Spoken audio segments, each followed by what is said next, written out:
right. Hello, everybody. Welcome to Deleted Scenes. This is the last episode of the season, so to speak. All right. Oh, and that volume is on. Sorry about that. I've got my phone on so that we can see comments or questions that you may have.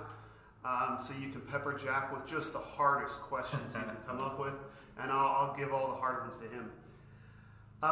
Welcome to Deleted Scenes. This is the last one of the season, so to speak, because we're moving into summer next week, and we do something a little different during the summer with Deleted Scenes.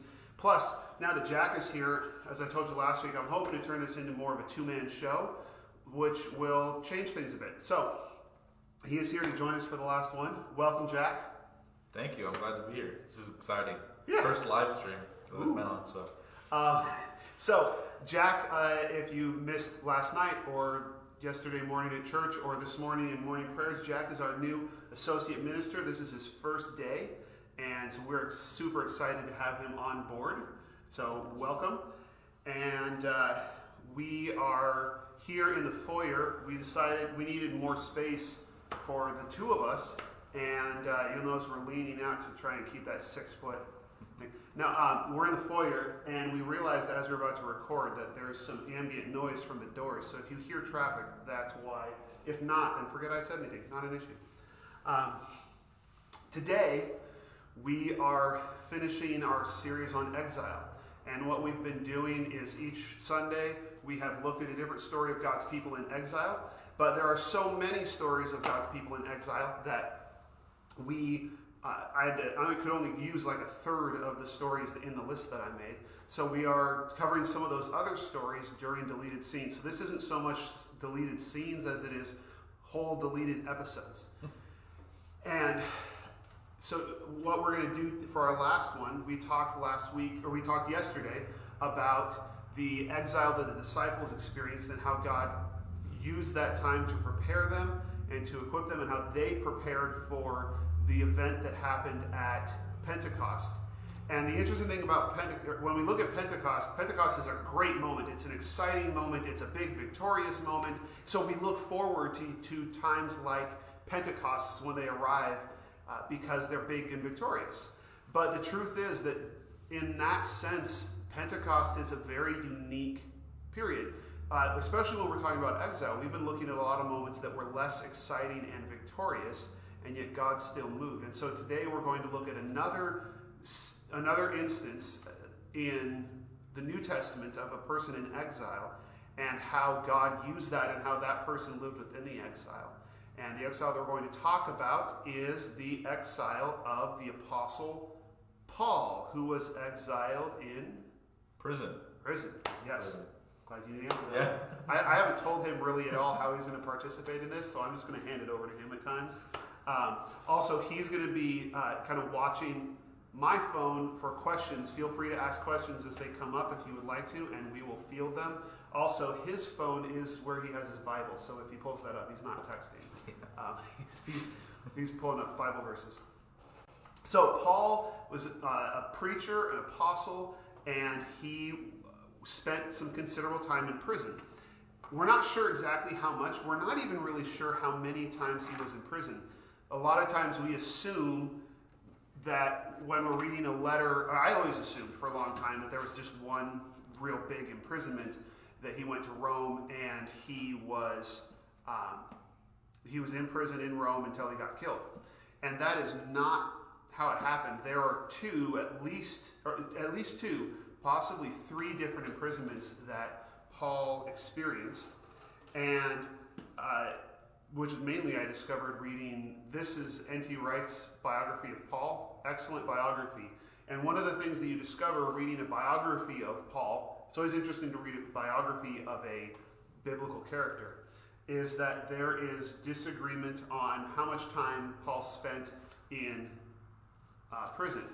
And one of the really interesting things that hadn't really occurred to me as I was reading that, when you're engaging with scholars from across perspectives, and you're talking with scholars who are really skeptical, that they don't believe the Bible is God's word, they're more skeptical about how it got written, under what conditions it got written, and they question a lot of the letters written by Paul. The reason being that Paul's biography, in the biblical biography in Acts, a lot of Acts is his kind of biography as an apostle. It doesn't mention letter writing. So when you're writing a biography of Paul, you kind of guess, I think he wrote this letter here, I think he wrote this letter here. For instance, N.T. Wright thinks that Paul wrote Galatians as the very first letter, really, really early, like before the events of Acts 15. Other people say that it was much later. We're not sure because Luke didn't write down when Paul was writing the letter. He doesn't mention any letters from Paul, which tells us something very interesting about Luke's mindset, at least, that for Luke, Paul's letter writing was not a huge part of what Paul was doing. It wasn't the main thing that Luke wanted to report, because Luke's main ministry, if you were traveling with him, was not letter writing. What was Paul's main ministry? What was he doing what do we see him doing when we read Acts? He's traveling. He's preaching the gospel, and he's spreading the good news to people, to Gentiles, and to everybody he can see. And he's just traveling around spreading the gospel.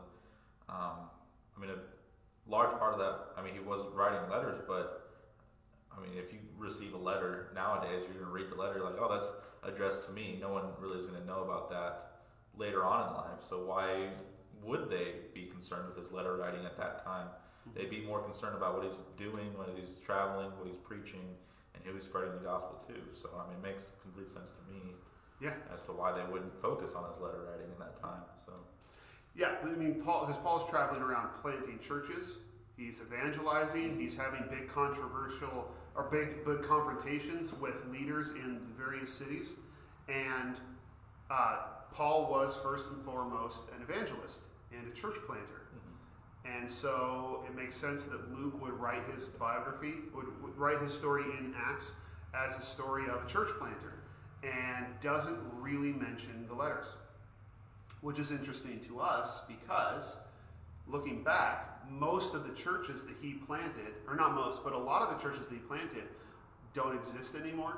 They're in places where, over the last 2 millennia, a lot of things have happened, and they're in Muslim countries now, and those churches are very small, or, what endured from Paul's ministry was not the church, or was not necessarily the churches, the congregations, although obviously those churches continue to spread and build. But my main contact with Paul is, I don't have any contact with the churches he founded.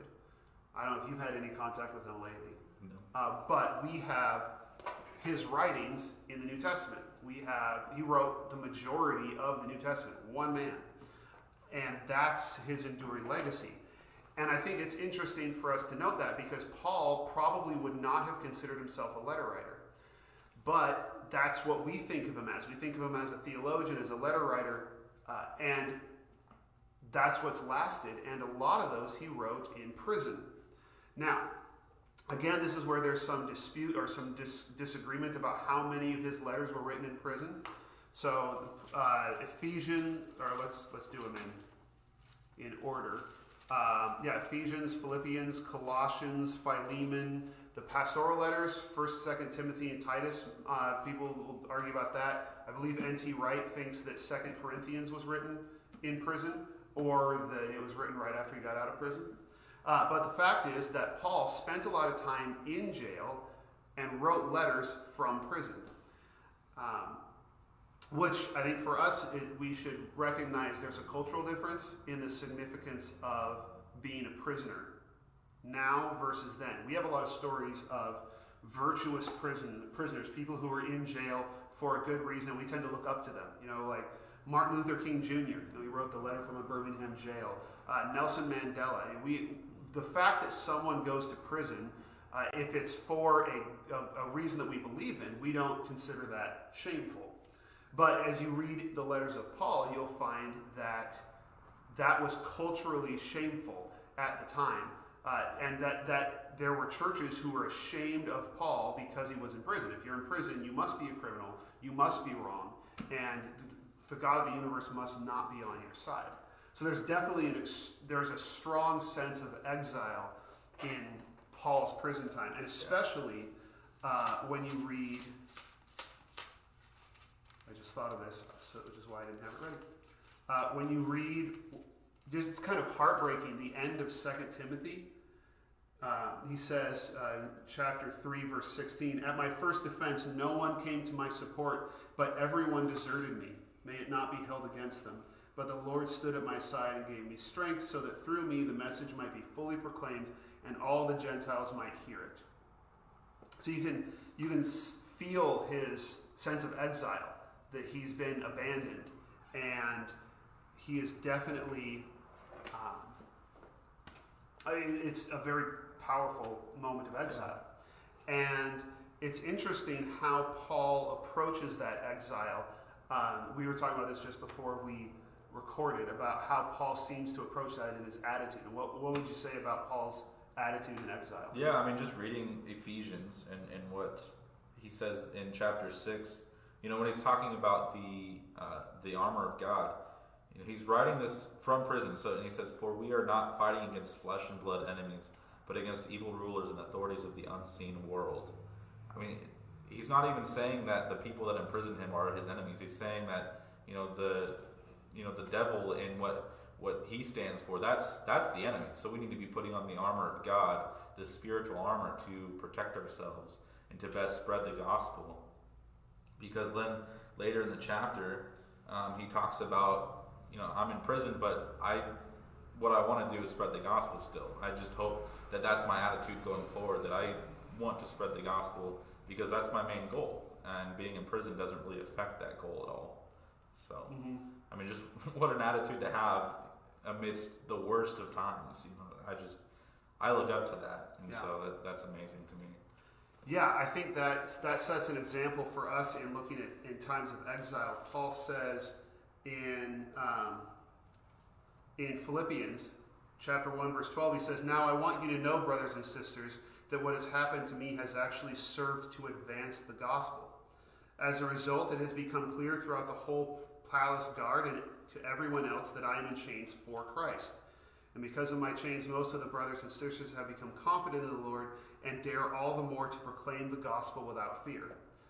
He has this attitude that what's happening to him, even though it is on the obvious level bad for him, being in prison is not fun, but it is actually good for the gospel, which we were just talking, we were working on a recording for the Christian Heritage Conference, talking about how the current exile that we're in has meant that while we can't meet privately, the gospel has never been more publicly available, with all of the content from churches that are available online to anyone who wants to find it, and will continue to be available, because it's not going to disappear when this is over, and there's just so much out there.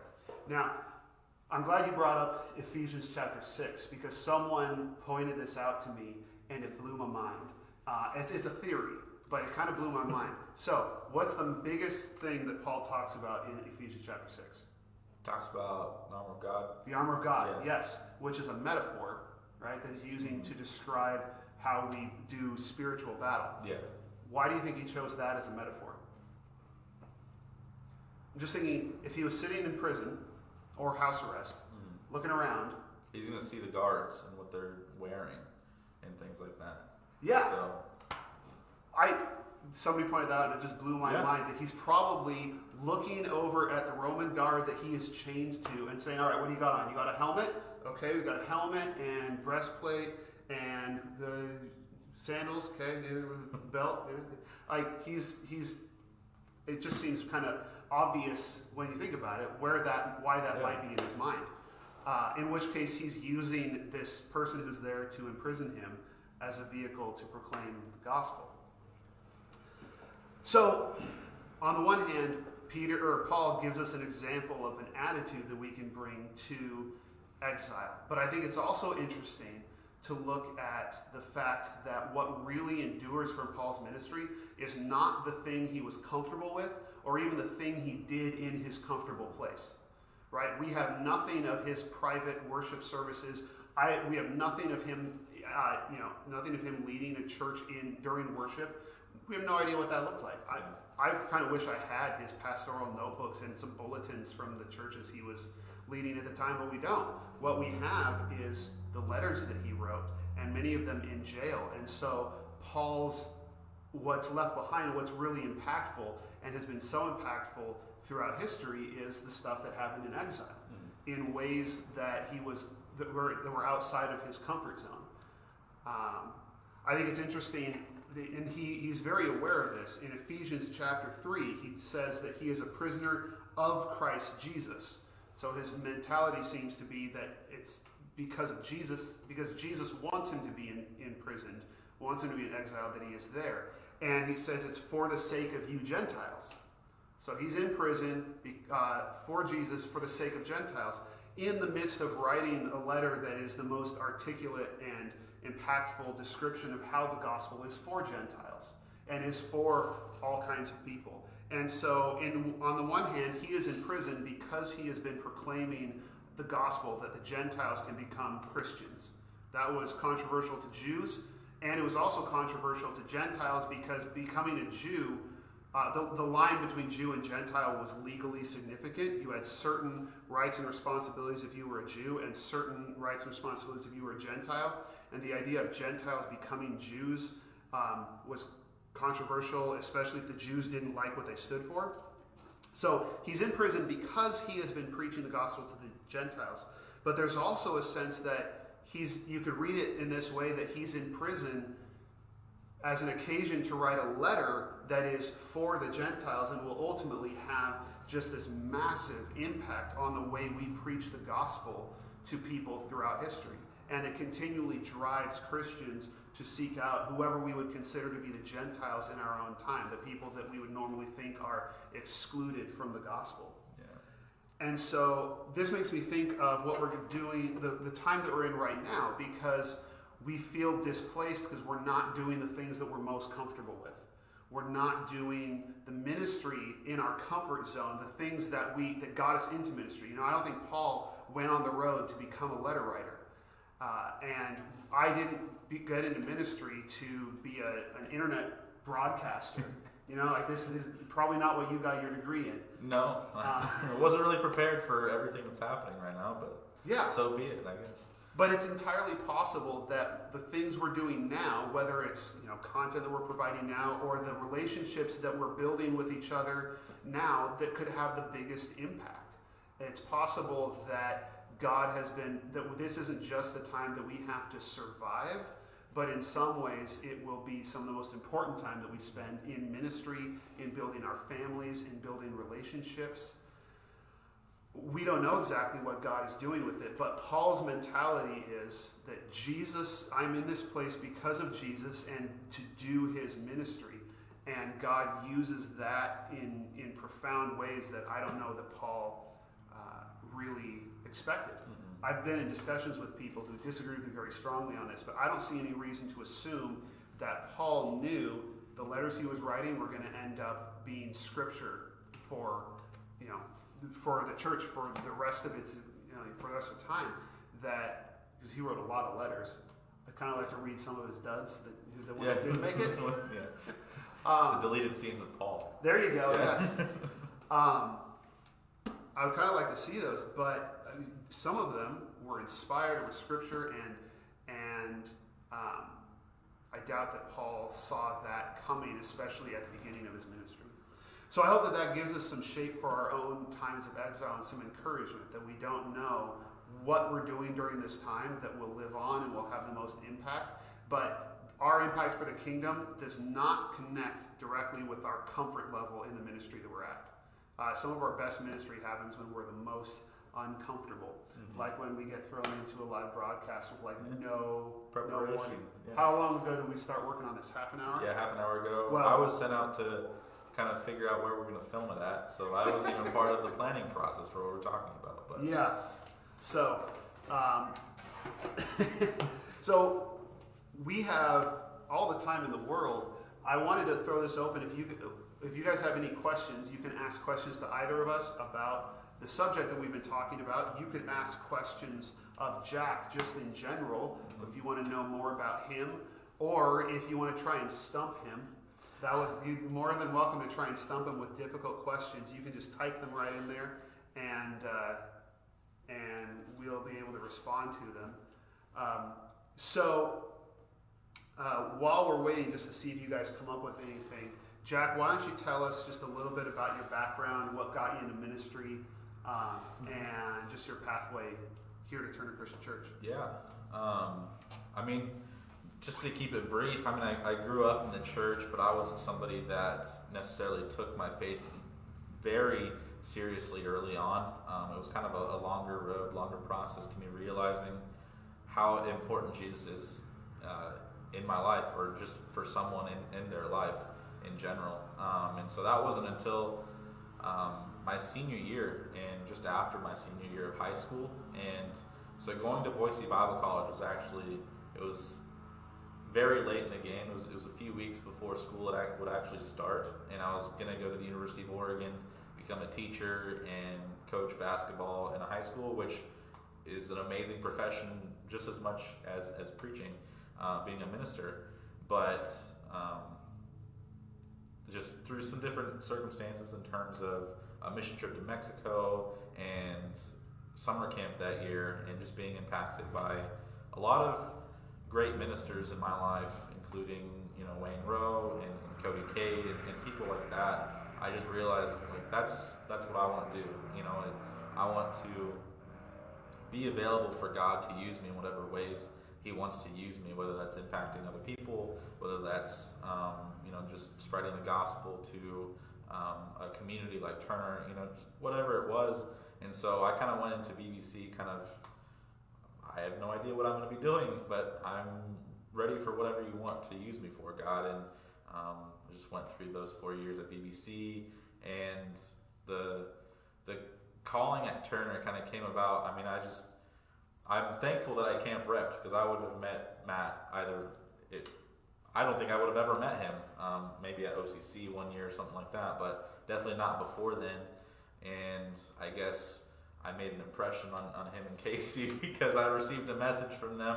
I think it would have been last year now, or last September. Yep. So yeah, received that message and definitely prayed about it and thought about it. And I was like, I don't want to get too overly excited, because it's kind of the ideal ministry. It's what I've always dreamed of. It's a small town and a wonderful church with great people, somewhat close to home, but far enough away where I can kind of build my own life. And so it was perfect in a lot of ways, but I was like, I need to make sure that this is where God is calling me. So I just kind of stopped and breathed a little bit, and definitely prayed about it a lot and thought about it a lot, and just went through that process. And I definitely feel God calling me here. So I'm excited to be here. It's wonderful being here. So good. Well, he was talking about you making an impression. I think there were two things that made an impression on me. One, obviously, being the tremendous red beard, which might have actually been bigger when you were at camp. I'm not sure. I also had the long hair. So. That's true. Yeah. The girls did it into cornrows for you. That's right. I forgot about that. You also had a very stunning piece, an accessory that you were wearing throughout camp. Oh, the party pack. Yeah. Yes. Yeah, definitely. I mean, that gets passed on to different people. And so if you don't know what we're talking about, Boise Bible College sends students to summer camps to serve as counselors and to talk to the kids about the school. And so he was one of those reps at a summer camp that Casey and I ran. Well, Dave Bruce and I were in charge that year in 2017. And the party pack, what is the party pack? Well, I love the party pack. I mean, I had a counselor in high school who wore the party pack. He was actually the first one. His name is Tyler Mosier, and amazing guy. I really enjoyed my week with him. But he kind of started the whole thing, and I won't get into the backstory as to why he passed it on. But he passed it on to someone else who passed it on to someone else, and it made its way down to me. And so it's just this bright pink fanny pack that says party on it, and in bright green letters. And it's just, it's kind of, we kind of call it a conversation starter, so we can, talk about the school and all that stuff. And so before, before any sort of romantic interest happened, it actually got passed down to Natalie. So that's a fun story too. And Natalie is my girlfriend. yes, So who was a camp rep at our winter camp the following winter. Yeah. So small world. Or small school, I guess. It is a very small school. But that's the party pack, and I had that. I never really carried anything in it other than a Band-Aid container with one Band-Aid in it, and I never had to use it, so yeah. This was a whole summer supply of Band-Aids. But awesome. Yeah. No questions for you. You're getting off easy. I know. I'm trying to think of a. I'm surprised too because that's my grandfather. Oh yeah. So I don't. I'm surprised he doesn't have a question for me. Yeah. I'm trying to come up with a stumper that I can answer because I figure if you can't, then it'll come back to me. Who's the shortest man in the Bible? I want to say Zacchaeus. Some people think it's Zacchaeus. Some people think it's Nehemiah. Oh my, yeah. Or Bildad the Shuhite. So I might have actually been right. You just want to say Job, the pastor. Oh Job. yeah. Well, actually, no. Okay, we've talked about this on the broadcast before. You know, by the way the Greek is constructed in that story, it's possible that Zacchaeus wasn't the one who was short. Interesting. Because it says Zacchaeus climbed in a tree to see Jesus because he was short. But the he, just like in English, is vague.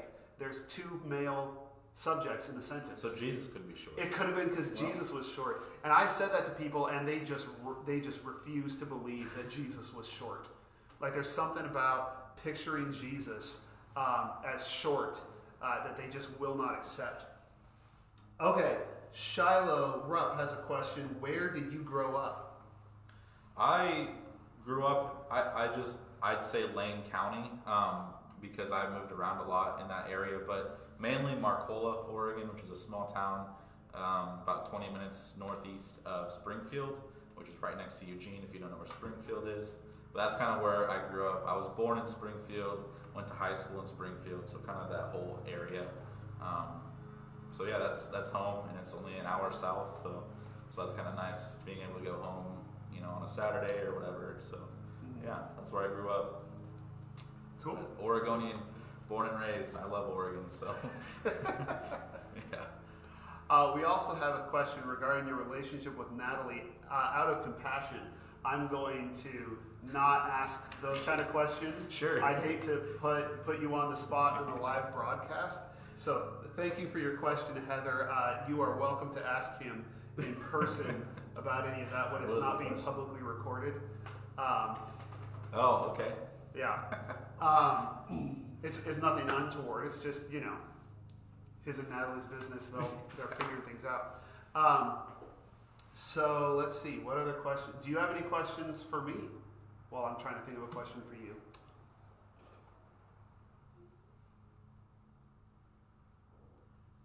I remember vaguely the story of how you and Casey met, and I remember it being very interesting. So yes. Okay. So we're an arranged marriage. Okay. No. Actually, so Casey spent a year off in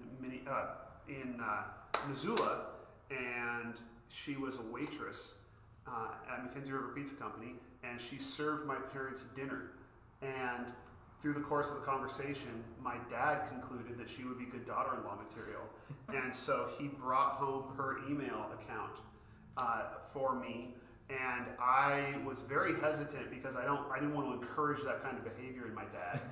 But I was in a moment of exile in my own life, and so I was just starved for intelligent conversation with people who had shared some of those same interests. And so I connected with her, and we became friends on Facebook. And then it was about a year later that we fell out of touch. I moved to Enterprise, became a pastor. She moved to Texas and went into grad school, and then we reconnected, and the rest is history. But we met in person for the first time in March of 2016. We got engaged in April of 2016. She moved to Oregon in June of 2016. We got married in September. So it was, all right. And then we met you in the following year. Oh, sweet. What is your favorite Bible verse and why? Oh, yes. I like to pull it up just to make sure I don't quote it wrong, which is probably a bad thing, but let's see.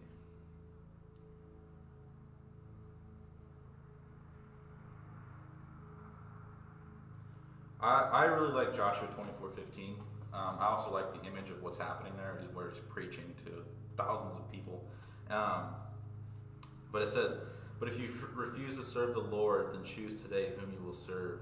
Would you prefer the gods of your ancestors, or would you prefer the gods your ancestors served beyond the Euphrates, or will it be the gods of the Amorites in whose land you live now? But as for me and my family, we will serve the Lord." I love that because it's just so impactful to think about how made up in his mind that it is that I serve God. That's who I serve, and I have influence over my family, and that's who my family's going to serve. That's who my entire household's going to serve. It's including the slaves that he has and all those things. It's like this is who we are going to serve. We serve God, but choose today who you're going to serve. Sitting on the fence is a really tough thing, and it's like, there are people where it's like, yes, you are struggling with things, and it's definitely necessary to talk about these things and kind of, just discuss what's happening. But then there's other people, and this is where I was at in a large part of my life, where it's like, yeah, I serve God, but I didn't do anything about it. And so it's like, where is that certainty?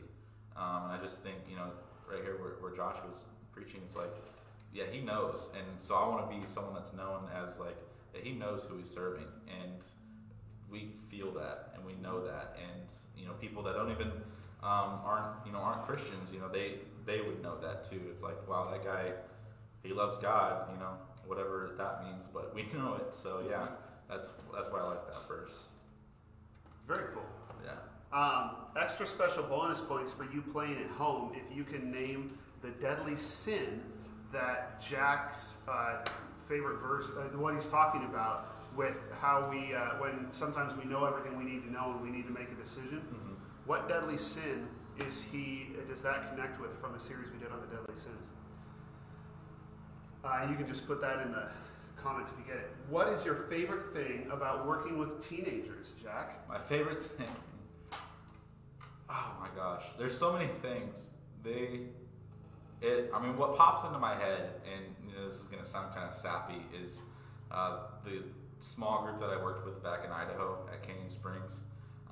They're the rowdiest bunch of guys that I've ever met in my life, and I don't know, there was probably only a few days that I was there that we actually got something accomplished, but just spending those times, laughing with them and just interacting with them and learning who they are was definitely the thing that I enjoyed the most in working with those teenagers, and just seeing where their hearts are at and where they are at spiritually in terms of questioning things, and just being able to just have a conversation with them about it was so impactful. And one of the things that Matt and I have talked about is going to CIY, which probably won't happen this year. It might happen in a different way, but maybe not. But in the future, definitely going to CIY and having that time with some of those guys was absolutely awesome. And I got to see, who they are in a different light, and just see, how much they love God. And it's just so impactful, especially walking to Jimmy John's, late at night. That was a lot of fun. And just having those conversations with them. So I think the building of relationships is really what it comes down to with teenagers. It's just, they're so interesting in so many ways, and it's fun getting to know them. So yeah, that's what I'd say. With our group, when we went to CIY, it was all about the late night trips for 99-cent slushies. Yeah, and I think that's right next door to Jimmy John's. I think it is. Yeah. So CIY is it's called Christ in Youth. They put on youth conferences for junior hires and high schoolers. And the one we're talking about is called CIY Move for high schoolers. From Enterprise, we had to make like a 7-hour drive to get there, but it's in Corvallis. So for us, it's like 45 minutes. Yeah. I think the one for junior hires, I think, is in Portland. Vancouver, which is Vancouver. but Okay. yeah, And it's called Believe. Believe. Yeah. So those are really cool youth conferences. And this year they've been the in-person meetings have been canceled, but they've made some content you can send home. And so we might be able to do something like that here at the church, which would be awesome. My favorite thing about when I was in youth ministry, one of my favorite things about teenagers is the fact that they don't know the rules yet, because they actually were really good for me in thinking through the Bible and thinking through theology, because they don't know the questions you're not supposed to ask. Yeah. Like through years of going to church, we know the things that we're supposed to believe and we're not supposed to believe, and which parts of the Bible we're supposed to okay, I know it says that, but that's not really what it means. It must mean something else. And so we'd be having discussions, and they would ask exactly the question that adults know you're not supposed to ask. Okay, but this is me coming from an outside of the Christian church tradition, where we would there's some theologies where you just know this is the lens we have to view it through. And so when we were in the Sermon on the Mount, and Jesus says, the measure by which you judge other people will be used to measure you. And he says, well, does that mean that the way we treat other people affects the way God treats us? And at the time, my thought would have been no, because it's just been decided. And I had to admit, yeah, that is what he is saying. So teenagers taught me a lot by just asking the questions you're not supposed to. Do you play any instruments? No. No. And that's an easy question. I've always wanted to. I guess I just don't understand it. I don't understand. I mean, I understand why it's cool, but I just don't understand how to do it. Apparently, it's just really hard. Yeah. So I respect everybody that knows how to play any instruments, because it is something that I've found impossible in my life. So, yeah. Well, I think you and I are complementary in that way, because I play a few instruments. I enjoy music. I'm terrible at sports. Yeah. I will look so goofy playing basketball. Playing sports was not my ministry when I was a youth pastor. I watched sports, and I got to the point where I might be able to say something intelligent, but about the play that just happened. Yeah. But playing sports was not my ministry. So, I guess I shouldn't assume that's part of yours. Yeah. You really enjoy sports and basketball. Yeah, I'm excited to open gyms, everything, just getting involved, with playing basketball, whatever it is. So yeah, that's going to be a significant part of my ministry. So I guess we are complementary in that way. So that works.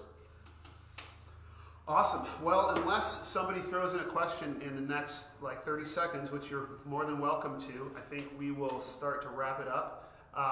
The nice thing about him being on staff is that this is not your last chance to get to know him. It's your first, Yes. Well, it's one of your first chances to get to know him. And so he's going to be around a lot as a full-time staff member and get invested in ministry here and in people's lives. So we are figuring out how you start an associate pastor's ministry in the middle of a global pandemic. And It's weird. it is. But I'm excited about where things are headed. And so, we're looking forward to seeing awesome things that are going to happen. Yeah. I'm looking forward to it too. I was just going to say, all the articles you could read about starting a ministry say nothing about a global pandemic. So it's uncharted territory for anybody at all. Yeah. So. Yeah, none of the books I read said anything about it either. No. It's funny.